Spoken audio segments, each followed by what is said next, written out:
Let's move on now to how to present diagrams and models. But first, a few general pieces of advice on presenting them.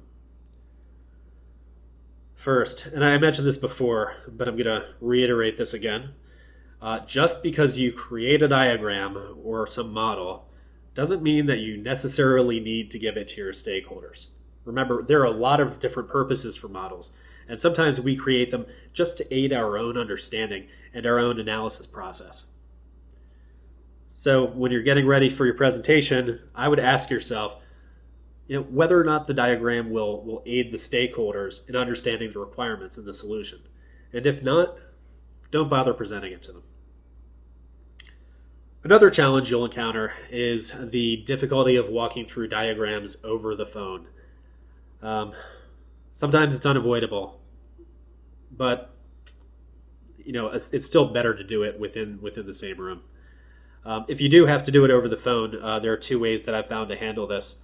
The first and the best is to use a web conferencing presentation system, so everybody is looking at the same content. But if you can't do that, I'd recommend editing your diagrams to include an identifier for each shape. It makes it just a little bit easier to refer to the processes or decisions or entities or whatever if they're numbered somehow. Last advice before we go into it, go slower with the walkthrough of a diagram than you would with text, at least at first, and monitor your audience. If they're keeping up okay, you can gradually pick up the pace. If you're getting signals of confusion, slow down and explain things a little bit more fully. All right, with that, let's dive into it. Flowcharts. Flowcharts have the advantage of being fairly common in modern culture, and as a byproduct of that, they are generally understood by most stakeholders. The caveat to this is when you have a flowchart with shapes other than rectangles and diamonds, so not just process steps and decisions. Then you have to explain to your audience what those shapes represent. But even then, people tend to get them. When you walk your audience through the flowchart, you generally want to follow the sequence of the chart, of the flow. Just take it step by step. And this works fine when there are no decision shapes in the flow. But when you do have decisions, then things get a bit murkier, right? Because it branches in different directions. The more decisions in a flowchart, the harder it is to keep everyone on the same page. To overcome this, you still need to go through it, but I'd recommend sticking to one branch of the flow at a time. Go through the primary flow first, and then go back to explain the secondary flows after you've done that first one. That said, all in all, flowcharts are pretty easy to walk stakeholders through, and you shouldn't have any major challenges. The same pretty much goes for swim lane flowcharts also. Believe it or not, swim lane flowcharts are often easier for stakeholders to understand. Sometimes you'll have to explain at first what the swim lanes represent, but after that, your audience will probably like the fact that the process steps are arranged by the actors performing those steps. It makes it easier to read. Overall advice? Yeah, go ahead. Use swim lane flowcharts in your walkthroughs. Just be sure to explain what the swim lanes mean at the beginning.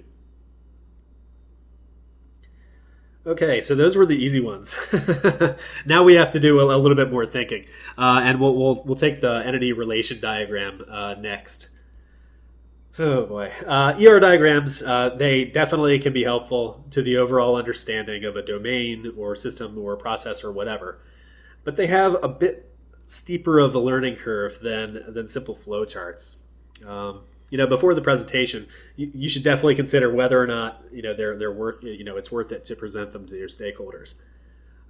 Assuming you do, you'll have to explain what the ER diagram is.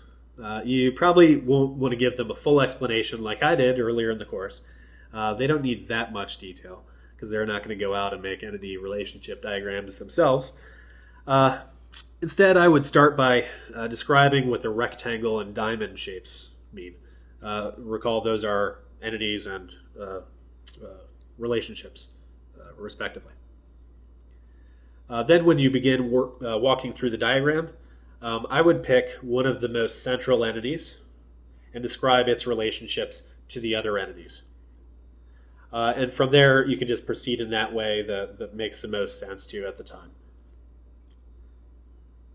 Oh boy. Another challenging one to present is the state transition diagram. These are often the most challenging to explain to non-technical stakeholders. State transition diagrams are, I think I mentioned this a couple times, they are by far my favorite type of modeling. I don't know why. Over the course of my career so far, I've probably created somewhere between 1 and 300 of these things. However, I've rarely included them in my requirements documents, maybe just a few times, because most of the time they've just been an aid to my own understanding, or to communicate concepts to developers and architects, and they don't necessarily belong in the BRD. That said, they can provide some benefit in certain situations. When you do walk through them with your audience, I recommend starting out by explaining what the circles, what the states mean, and then what the flow arrows represent. Since there is a sequence depicted in state transition diagrams, I would begin with the start shape and then just proceed through the other states until you get to the finish. If you have branching in the flow, and that's pretty typical actually, it's fine. Just take one branch at a time, pretty much following the same guidelines that I gave you for flowcharts. Best advice is keep your presentation of the state transition diagram as simple as possible, and pay attention to your audience to make sure they're not getting lost or confused. The last one that's really kind of tricky for non-technical stakeholders is the data flow diagram. In the case of DFDs, the shapes themselves can be a little intimidating, particularly the data store shape represented by the two parallel lines. DFDs can be helpful in presentation, so I won't tell you to leave them out, but do a good job in explaining what the components of the diagram are. Start out with an explanation of the inputs, the outputs, processes, and data stores, what they are. Then talk about the data flows among the shapes. It's best to run a walkthrough of the DFD like you would with the ER diagram, but this time pick out a process that seems the most central and describe where it gets its data from and where it sends its data to, and then move on to the other processes as it seems best at the time. Thankfully, we've got the tricky stuff out of the way. Okay, use cases are next. Well, there's actually two parts to use cases. There's the actual use case text and the diagram. Fortunately, the textual use cases tend to make sense to stakeholders, and it's certainly worthwhile. I'll even say it's mandatory to walk through them with your audience, because it describes the real-life process that stakeholders, and especially the future users of the system, they can relate to it. I just walk through use cases in the order they're written. It's good to give a little explanation of what terms like actor and precondition and postcondition refer to, but overall these are well understood by technical and non-technical stakeholders alike. You won't run into too many problems there. When presenting the use case diagram, it's good to explain what the stick figures and ovals mean. That's actors and use cases, respectively. I would skip any discussion of the system boundary, the big rectangle that goes around the use cases. It doesn't really add very much to the discussion, and it only has the potential to confuse people. In terms of presenting the diagram, I would walk through the use cases in the order they're presented in the document. Use case diagrams are also usually pretty to understand, and people don't have too many problems with them. I say if you make one, go ahead and present it to your stakeholders, because it's a good summary of the use cases that you've drafted. All right, finally, our last type of modeling that we covered in the course was the business process model. They're also pretty easily understood by stakeholders, and you should definitely include them in your walkthrough. But since in this course we just recommended using Swimlane flowcharts, we essentially already covered them, kind of. When you move on to learn BPMN, the business process model and notation, that we talked about.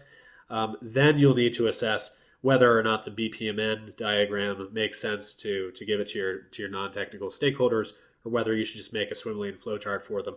But you can worry about that later on, and just use swim lane flowcharts for now.